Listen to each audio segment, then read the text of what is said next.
Well, hi, friends. Welcome back to How to Eat an Elephant. And welcome back to you. Welcome back to me. Thank you. Yeah, Thank you very mostly. much. Thanks for joining us I am- again, I am fearless leader. your erstwhile host. Glad to be back with you guys, and glad to have skipped a section that would have been a little harder to talk about than the action we get in Thank you, it today's was. readings. But before we do any of that, I'm going to break the rules. You breaking the rules? I am. Oh, the timeline rules? Yeah, I'm breaking the timeline Oh. rules in order to say, behold, today it is Megan's birthday. Yay. And there's great rejoicing. Great rejoicing. There's great rejoicing. Thanks, guys. So Thanks for whoever you rejoicing are without and me. wherever or whenever you're listening to this, this is a great excuse to get on the Facebook page and issue some felicitations to Megan. It is now permanently my birthday. It in is this Always. on episode. the record I Always love it. your your birthday. birthday. No I matter eat an when you elephant, listen it's to Megan's it, birthday. it is my birthday. I love that. That makes me feel eternal in some ways. A great work of literature. It is now on the record. Oh my goodness. Better than a Carpe Diem poem. Today's, as we were discussing it off the air, today's episode is going to be about a couple of really important ideas that I think might sit at the heart of the novel. We made it, in other words. We made it to the meat of what's going to happen. I talked about this last time. I mean, Yeah. look at how far we are in the book. Did you That's think crazy. it would take this long to get to the barricades, Ian? Oh, yeah. Oh, yeah. absolutely. You Does it make did? sense to you? We were saying we thought this book was about the barricades, and you can't say that if you only first start talking about them at page 1076. No, I definitely thought it would take this long, for sure. But I suppose I knew that I knew how the musical had adapted and shortened things. So I sort of anticipated that the barricades would be kind of a little blip that they chose as a climactic moment to organize a musical around, but that the story would have more to do with Valjean. That's what I was anticipating. Well, bully for you in guessing correctly. I thought it was about the barricades and also the sewers, neither of which we've sniffed at this point. That's a great point. Sniffed. Where are these legendarily long sewer passages that we were told would waft throughout the book? Oh, Yeah, I was looking there it is. ahead, and I think I Took me can a guess second. what chapters they're going to be. We Wow. have some Do it. Oh, coming no. in the book Jean Valjean, because we're almost done with Saint Denis. We've got one more episode after this one, and then we hit Jean Valjean, and chapters 2 and 3 are called The Intestine of Leviathan. and Ugh. Well, that's probably about the sewers. Yeah, probably. Muck But Soul is chapter 3, so that's I'm gonna place my I'm bets sorry, on muck those. butt soul. So what? It's gonna muck butt soul. I think that sentence deserves just a Oh, little it's all- pause. It's all about timing. Muck but soul, or muck butt soul. Oh, that's funny. Yeah, that's good stuff right there. That's on Hugo. He wrote that chapter title. Yeah. Emily did not make that up. To be fair, it might not be In the quite so French, funny I in don't French. think is it ma. I don't think that's the same. Oh, the word, Yeah. but the conjunction, Yeah. may. Hey, I'm really flexing a little French knowledge. But Well, not really. to drag this hilarious conversation back on course, we have made it to the meat. And one of the things that I see suggested immediately in book 12 here, Corinth, is that the origin of this revolutionary activity is in the pub, which I think is really interesting. And I want the two of you to discuss it. Go. Well, I have thoughts, but Ian, as our local biblical scholar, do you think that there's any significance to the fact that the pub is named Corinth? Right. I was just going to ask that. As we hear that the place is not originally named Corinth. That's kind of a name that grows up around it. It originally was called the Pot aux Roses, the pot of Mhm. roses. And then the landlord paints a picture of grapes on the side of the building because this is great wine in here. Come taste these grapes. And it's Right. called the Grapes of Corinth. And it kind of, grows and changes with the neighborhood. But do you think there's thematic significance to the city of Corinth? I don't know and hadn't thought of it. I wish I had a really cool answer for you. I have no idea. It would be funny if there were some thematic significance to it, given that he goes to great lengths to demonstrate that it was not intentionally named.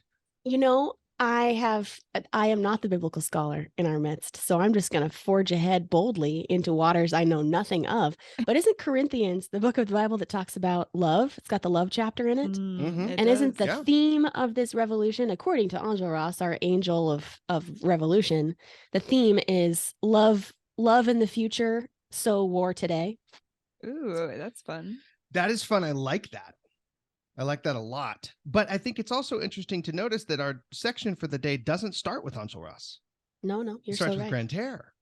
Well, actually, no, it starts with this little history of Corinth, which to go back to your question, thoughts on the significance of it. I see him setting up this history of the barricades with the faux pas that the owner makes when he comes up with this dish, the carpe au gras, but he can't spell, so he spells it carpe au gras.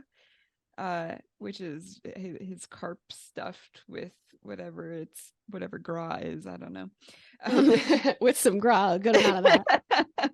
But it loses some of its letters, and then it begins to say carp hurrah, sees the hours, and which takes on thematic significance. I mean, first of all, this idea of it being a place of fellowship and drinking. That's what they say, seize the hours, right? Seize the hours. Enjoy them with good food and good wine and good fellowship. But then also that kind of stands over this uprising, seize the hours, now is the time. And that was never the intention of that saying that the guy painted on the wall. It was something utterly different, something banal that he intended to advertise. And dare you say it, Providence is the one who shapes this banal common phrase into something that holds deeper significance for the future. Maybe. I mean, I'd like to think so. And I think from the rest of the discussions we've had, we can assume so. It's not clear in this bit, though. I think this was honestly supposed to be kind of a joke. I think he's chuckling. I mean, the line is awesome. So it happened that without knowing French, Father Hucheloup had known Latin, that he had brought philosophy out of his kitchen, and that desiring simply to eclipse Carême, he had equaled Horace. And what was striking was this also meant enter my wine shop. I think Hugo funny. Does poke fun at people. Like, just like he's poking fun at Marius, and then also using him as his mouthpiece. Yeah. Like, I think that he sees the activity of people, the limited vision of people acting on their day-to-day lives in this common, unimportant day-to-day life. He sees it as silly, and us as silly in thinking that our little activities hold any meaning, but also there's a gravity that lies behind it. There is significance to our activities. We just we don't have enough foresight to see what they are. That's well said. What do you think, Megan? I think that too. Excellent. Well, what I was thinking about when I was reading this section was Tolstoy again.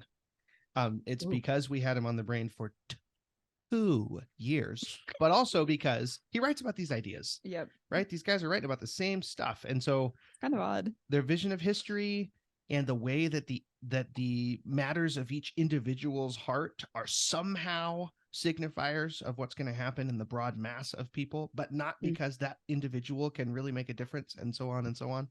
That's really interesting. Use the phrase a multiplicity of causes. Megan, you've caused our audio editor's death. Just then. Yeah. I never wanted to hear the phrase again. At one point, Shad told us that he would throw himself into the Grand Canyon if he ever used the phrase multiplicity of causes. Or was that the one, or was it no, I don't remember. Anyway, sorry about that, Shad. Ian, you asked also at the beginning of the episode about it being in a pub and the significance of that. And well, yeah, and that's wrapped up in Grantaire, right? I mean, maybe I have to admit that where my brain goes, and I hadn't thought of this before until you said that, but where my brain goes is the opening chapters of A Tale of Two Cities. And I don't think that Hugo's doing the same thing here, but you remember how like the barrel of wine spills on the ground before the French Revolution, yeah. and the people are desperate and lapping up the wine, and Blood like compares wine, it yeah. to the blood, and it's like their feeding frenzy on the blood. I think that the wine is meant to represent something more positive here, but I don't know. It's interesting that both authors turn to wine to represent the revolution in France. To tie in one more thing, biblical imagery, you know? Yeah. It's very Christian. Blood is wine, wine is blood. And especially salvific blood or sacrificial blood and wine are the same thing in the Christian West. But I do think it's, like you said just a second ago, in this instance, something a little bit more jolly, but nonetheless significant, right? Because what I'm working on, and you guys have to help me because I haven't really developed this fully, but we have Grantaire, we have Enjolras, we have Marius, and we have Gavroche. All four of these are valid expressions of France, of the heart of France in this era that Hugo's writing about. And there are good things and bad things about each of the four. But I think he's using these four men to characterize what he considers to be good and beautiful and worth fighting for in France and maybe in Paris specifically. While on the other side, you have this impersonal caricature of Javert. And of the army that's slowly, the image towards the end of the section for today, where you're seeing the battlefield, basically. You're seeing Paris from an owl's eye view, which is an awesome image. You have the army and the government cinching like a hangman's noose around the center of the city, around the heart of Paris. And so I think inside that ring, inside the noose, we have these four different expressions of Paris's heart. So I want to kind of talk about them maybe one at a time and see what you guys think about that idea. Well, you're right. Grantaire comes first, and his little diatribe is super interesting because it is slightly nihilistic, slightly atheistic. Yeah. Or at least what's the word I'm looking for? Blasphemous in some way.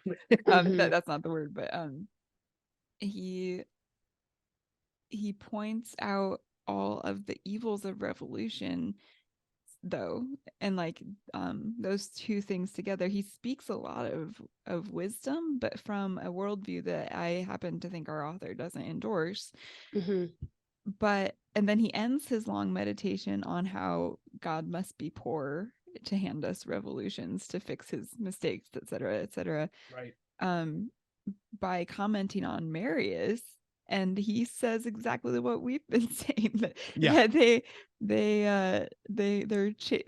kisses chaste, they lay together in the stars, right? It's all it's all romantic and idealistic, and he pokes fun at him, and there's a lot of wisdom in what he says, and yet I don't think that that's where Hugo lands himself. I think you might be right. I want to read that section really quickly. A revolution, what does that prove? That God is hard up. He makes a coup d'etat because there is a solution of continuity between the present and the future, and because he, God, is unable to join the two ends. And then skipping down a little bit, I suspect that God is not rich. He keeps up appearances, it's true, but I sense the pinch. He gives a revolution as a merchant whose credit is low gives a ball. We mustn't judge the gods by appearances. That's an ironic statement. I thought that too. I have it underlined. Beneath the gilding of the sky, I catch a glimpse of a poor universe. Creation is bankrupt. That's why I am a malcontent. He's a very eloquent drunk guy. Yeah, he Mhm. sure I will is. say that. But I Totally. do wonder if it hangs on that line. We mustn't judge the gods by appearances. He's Right. saying, look at how beautiful the world is or how rich it looks in nature. God is poor. And yet one could say, look at the suffering of revolution and the bloodshed. You must not judge God by appearances. That could be turned on its head. Hmm. And yet I sympathize with him, right? Well, yeah, and it's also, if we're talking about each of these men as expressions of Paris's heart, or mind, there is something, because where Grantaire's story for this section is going to end is in a rebuke from Enjolras, right? Hey, go sleep it Right. off somewhere else. We have more important things to do here than be as drunk as you are. And Grantaire's response is what we've come to expect from him, which is awe and love for Enjolras and for his example, right? Almost hero worship. And I think a desire to feel what Enjolras feels. Hmm. And so there's something of the Enjolras image that the Grantaire at the heart of Paris desperately needs. And I guess my question is there something in the Grantaire that the Enjolras needs as well? Hmm. Or maybe that the Marius needs. That one's a little easier, perhaps. The Marius. The Marius. Megan, what do Hmm. you think? You look thoughtful over there. No, I just think all these ideas are great. I definitely think Grantaire is a cynic, but he strikes me as a sort of a wise fool character. And you should never toss out the baby with the bathwater when a character like that speaks. So on the one hand, his perceptions of God as a pauper who's trying to cover up his mistakes are not Hugo speaking. I agree with that. But I also think that he is the voice of the malcontented revolutionaries in so many ways, more than Enjolras. I mean, I think Grantaire's perspective is what drives Monsieur Mabeuf, for example, to join the revolution. I think that it drives Gavroche, if Gavroche were articulate enough to explain. I think that Grantaire's perception of reality is the voice of so much of Paris that he belongs. And he's got his finger on the pulse of the real man in a way that Enjolras does not. So that might be what he offers to the revolution.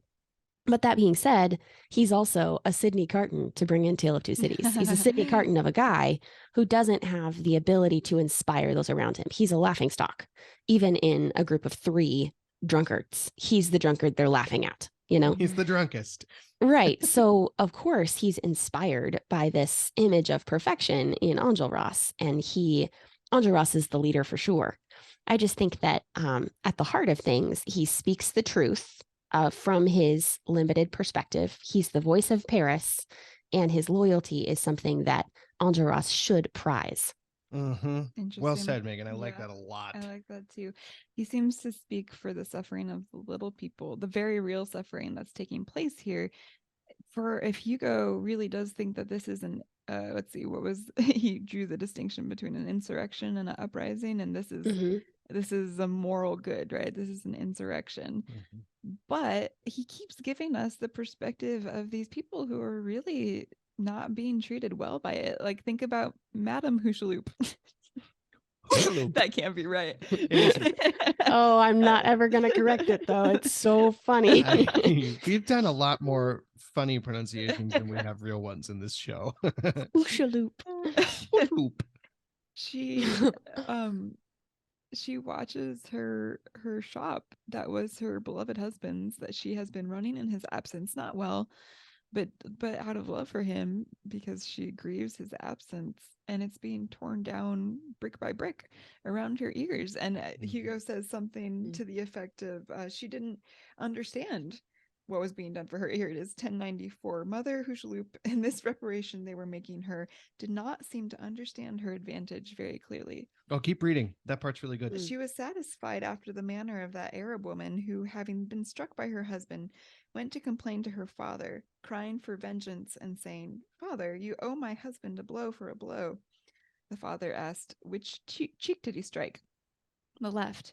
The father struck the right cheek and said, "Now you're satisfied. Go tell your husband he struck my daughter, but I've struck his wife." Right? That's so horrible. like it just, in the fight for these ideals, which Hugo is not denouncing. There are real ideals that are worth fighting for. And yet the cost is borne by the people. Yeah, who are supposed to be the beneficiaries of this revolution in Yeah. the first place. That's an interesting contradiction too, because if if the people are Paris, quote unquote, Enjolras says that what he's waiting for is for Paris to rise and join him in defending itself. But if, you know, Mother Hucheloup or whatever her name is, and Grantaire are the voices of the people for real, Enjolras steps on them and rejects them. So yeah, which is his why principles and the reality of his actions are in conflict. Yeah, I think that's definitely true. But I also think that there is a valid expression of the heart of Paris in Enjolras as well. So Right. if Grantaire's excesses are the ones that come along with the things he does represent about the city, that must be true of Enjolras too. Yeah, Enjolras, they each get a little diatribe, they each get a little monologue, and his comes after his execution of the man who kills the doorkeeper at the window, which of course, like, that's horrible. And you do need to maintain moral discipline in your ranks if you want this to be taken seriously. And he says on page 1111, one word more, in executing that man, I obeyed necessity. But necessity is a monster of the old world. The name of necessity is fatality. Now the law of progress is that monsters disappear before angels, and that fatality vanish before fraternity. This is a bad time to pronounce the word love. No matter, I pronounce it, and I glorify it. Love, yours is the future. Death, I use you, but I hate you. Citizens, in the future there shall be neither darkness nor thunderbolts, neither ferocious ignorance nor blood for blood. As Satan shall be no more, so Michael shall be no more. In the future no man will slay his fellow. The earth will be radiant, the human race will love. It will come, citizens, that day when all shall be concord, harmony, light, joy, and life. It will come, and it is so that it may come that we are going to die. He's describing heaven. Yeah. Yeah, he's not describing a state that's possible on Earth. And yet they die so that this progress may take place. And I think Hugo's okay with that. Like, the fact that this ideal, like, I don't know. I want you guys to tell me what you think about this, but like, we've been going round and round the mountain of like, does Hugo think that progress is possible on Earth? Or is the ideal something that's possible to achieve in this world? And I think the answer is no. And yet that does not change the fact that he thinks that we should fight for it.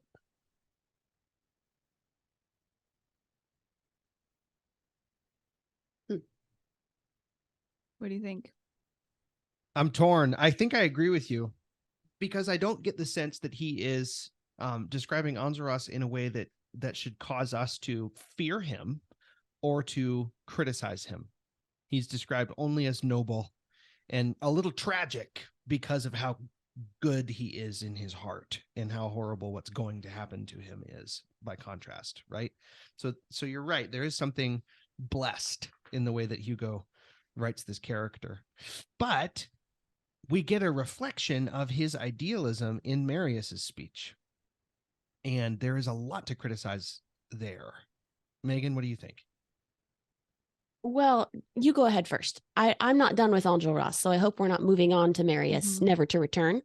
Oh, no. But not make at your all. point first. No, all I was saying is that it isn't his dewy-eyed idealism that makes Enjolras respectable. It's something else, because we get dewy-eyed idealism from Marius as well. And Marius and is it leaves a painted bad as, taste in our mouth. Exactly. Yeah. He's painted as a little ridiculous and worthy of critique. So that's all I mean. But go ahead, Megan, on Enjolras. Yeah. Well, the thing that I was struck by about Enjolras is this, I think what you guys have already articulated, this duality of his character, that he's holy. He's described as holy in a lot of ways. And we're supposed to look up to him as a priest figure. He uses the word priest and angel to describe Enjolras over and over again. But one of the ways that we can know a character beyond just what the author tells us about him in his description, we can learn about him by the way that his fellows respond to him and what they say to him and of him. And I was struck by how his friends look at him in this moment after the scene that you've just read, Emily. They look at him with admiration. It's described as admiration not unmingled with compassion. This severe young man, executioner and priest, luminous like the crystal and rock also. That struck me that they were admiring like Grantaire and compassionate like pitying. And more than just, this guy's perfect, he's going to die. I saw something in that. There's a compassion for limitedness in him. He's a rock. He's unfeeling. He's a crystal. He's glowing, but that's not the description of a heart.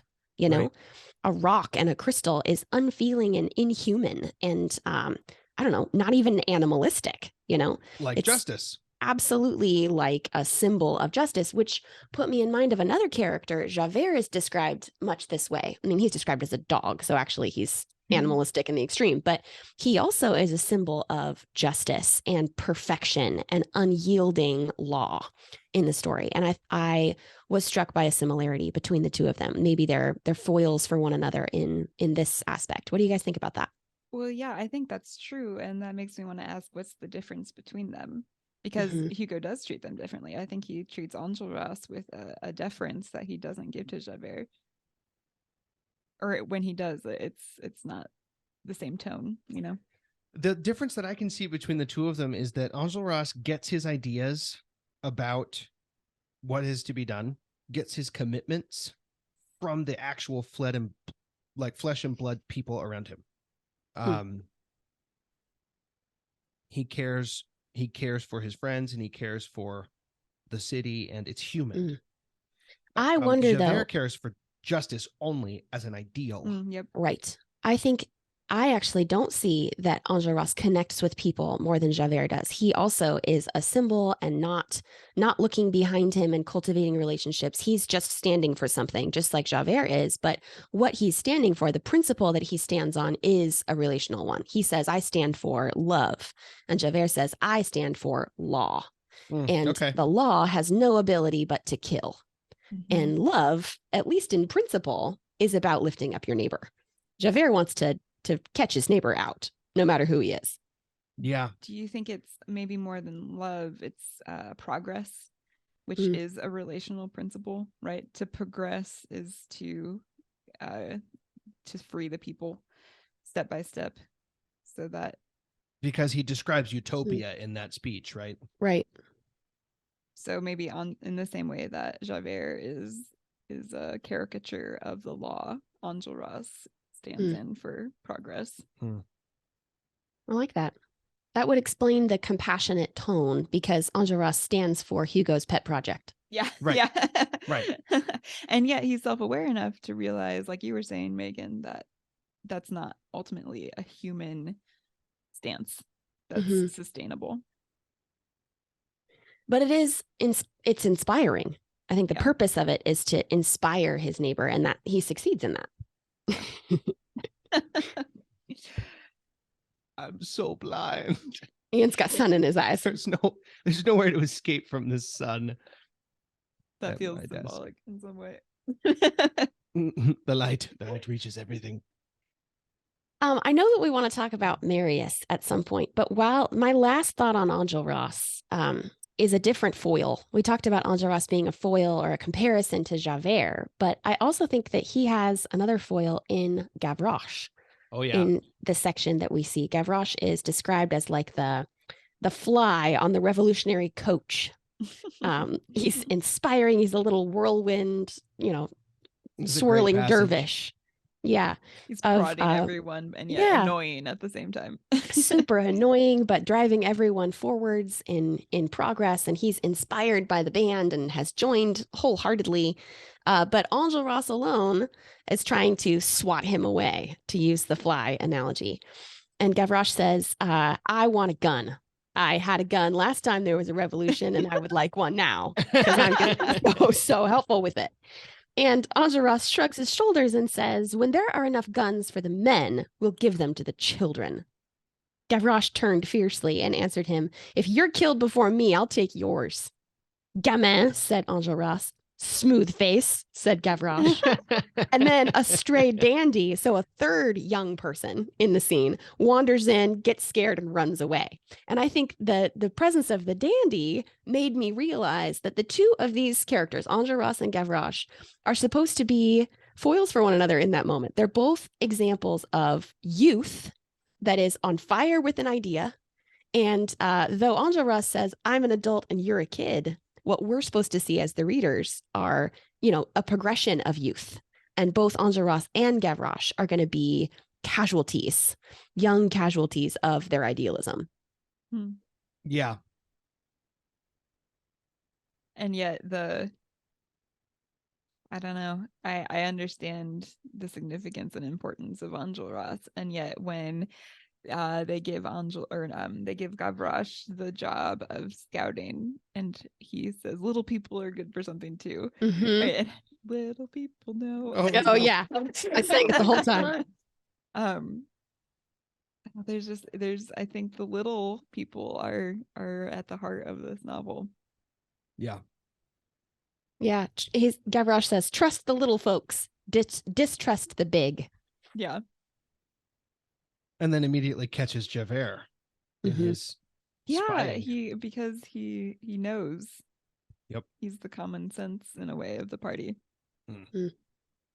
Well, we're running out of time here, but let's talk Marius just for a minute, because he's been summoned. He's found that Cosette has left, and he's pretty sure she's left for good.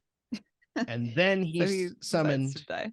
He's right. He's summoned to the barricades and is like, perfect. Now my suffering will end. And he, makes his way through the dark city. It's during this walk of his that we get what I think was the coolest image in the whole section about that owl's eye view of Paris with the noose cinching around it. It was really cool. It's the whole route was like a descent down a flight of dark stairs. Right. Another descent. Yep. That image comes up over and over again.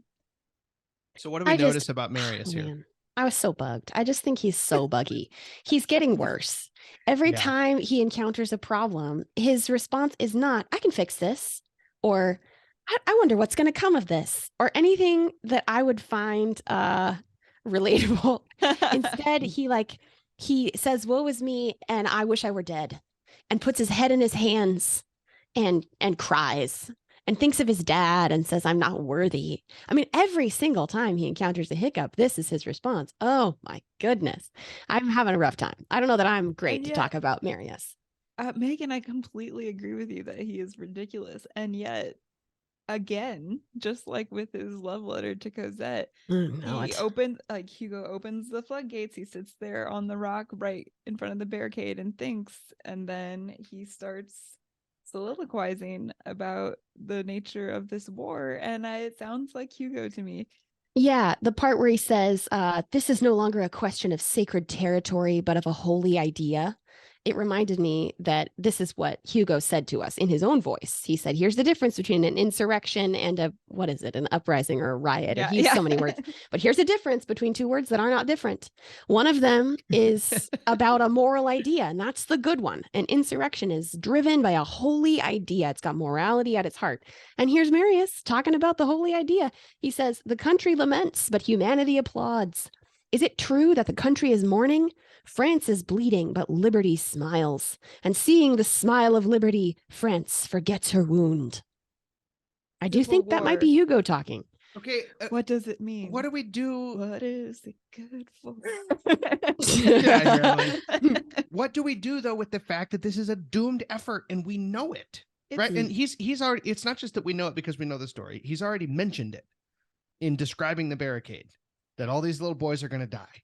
But Ian, you have to, 1832 is a doomed effort, but 1848 is coming, I just think that you have to take Hugo wants us to see this as a minor, as a tragedy on the path towards a final victory. And the victory is out there.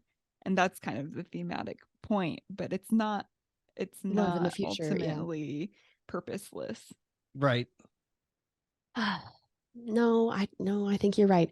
I just had a really hard time. We were talking about this before we got on the air. I had a hard time getting past the part where Hugo, in my mind, Hugo's a couple bottles in and a couple packs of cigarettes, and he's wearing his stereotypical striped shirt and being so French. Like here he is on his French hobby horse talking about France bleeding, France forgetting her wound because revolution is the point of being French. And I'm he's just thinking of like the looking at metro's himself in always the on mirror. strike. Yeah. When the master The little falls navel in France, gazy. he falls everywhere. Yeah, exactly. Paris is the center of the world. Yeah. Yeah, I don't know. It's interesting that he keeps choosing Marius as his mouthpiece, and yet he doesn't seem to be unaware of Marius's naivety. Well, what I said a second ago is that there's little to criticize about Enjolras, but Marius bugs everyone, and it makes me wonder if we're getting a truer picture of Hugo's inner thoughts from Enjolras than we are from Marius. But he doesn't give Enjolras that many words. Like he doesn't put his own thoughts in Enjolras's mouth. It's always Marius. I guess my question was, how do you know? Well, but it might. Enjolras hardly says anything.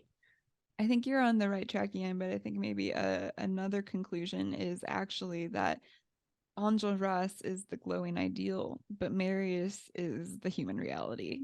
Yes, I get that. He's absorbing these ideals, and they are like it's that like Hegelian like warring, like the future wars with the past. He says that a couple times. This is like the ideal meeting the feet of clay, and it's like Marius is a vessel being used for good, and yet he remains human.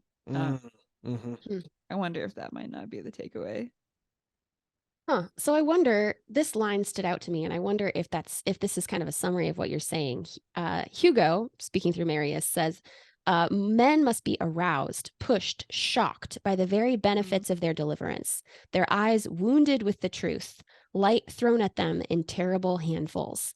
They should be blinded a little for their own safety. This dazzling awakens them. I wonder if Enjolras is the dazzling truth.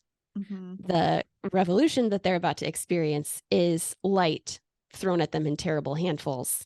And Marius is who we should watch for someone waking up.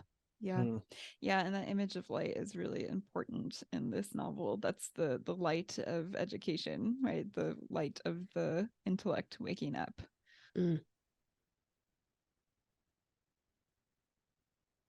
So I guess my last question before we wrap it up for the day is, what do you guys make of the flag? You mean the flag that's lit up from behind and looks like blood? Yeah, it's the only. It's the only. I feel my soul on fire. It's the only point of light in the entire center of the city, is the way he describes it. And we were just talking about how important light is, right? It symbolizes the intellect, education, freedom, liberty, symbolizes all of those things. And in this moment, it's the only point of light, at least in Marius's field of view. Yeah. And what it's illuminating is the flag, the red blood. Yeah. And yet, in the dark of the night, as they wait in the silence, I have a different song going on in my head. Don't do it. In the dark of the night, even will find you. Like Anastasia fans out there? Anyone? The musical edition of How to Eat an Elephant. Keep your brain out of Russia. I'm not even done. I'm sorry. What happens in the silence of the night is the people, or the men at the barricade, come together and they sing a love song. Drink with me. Yep. 2 days gone by. You're welcome.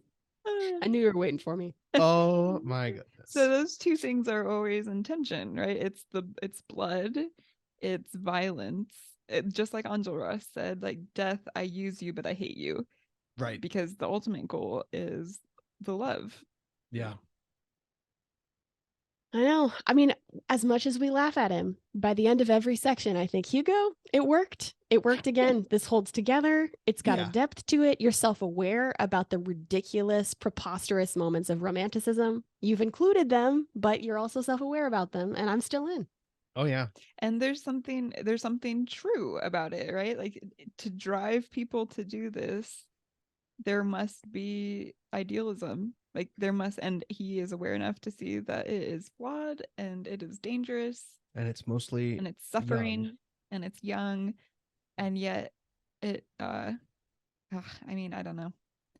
For people to sacrifice their lives like that, there has to be those muddy elements of human nature involved in the ideals as well. Mhm.